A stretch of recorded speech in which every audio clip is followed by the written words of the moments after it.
Assalamualaikum warahmatullahi wabarakatuh. Minamahal kong kapatid sa pananampalatayang Islam, mula sa mga katangian ng ating mahal na propeta Muhammad sallallahu alaihi wasallam ay ang pagtitiis. Sinabi ni Allah subhanahu wa ta'ala sa kanya, "Wasbir wa ma sabruka illa billah." At magtiis ka, o Muhammad sallallahu alaihi wasallam, at ang pagtitiis mo ay para lamang kay Allah subhanahu wa ta'ala.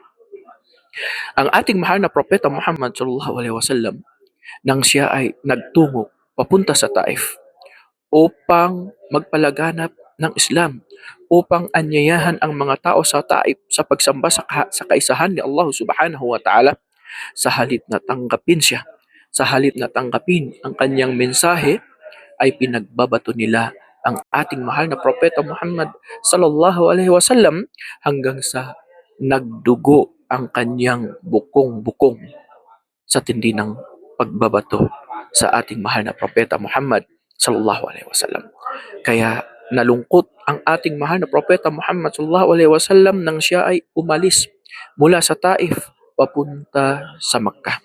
At habang siya ay nasa daan, dumating si Anghel Jibril alaihi salam at nagsabi sa kanya, "Tunay na si Allah ay nagpadala sa iyo ng anghel ng mga kabundukan upang pag-utusan mo ito ng anumang naisin mo."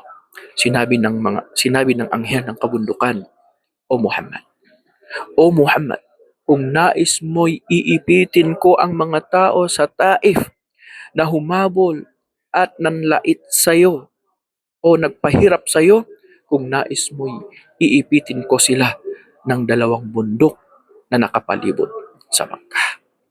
Subalit, ang sagot ng ating mahal na propeta Muhammad sallallahu alaihi wasallam, na kung saan ang ating mahal na propeta Muhammad sallallahu alaihi wasallam ay hindi siya naghiganti laban sa mga taong nagpahirap sa kanya sa Taif. Subalit anong sinabi ng ating mahal na propeta Muhammad sallallahu alaihi wasallam? Bal arju bal arju ay yukhrijallahu min aslabihim man ya'budullaha wahdahu la yushriku bihi syai'a.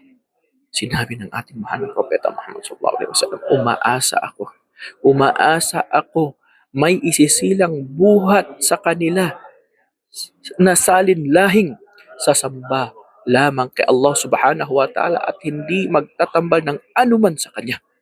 Allah Akbar.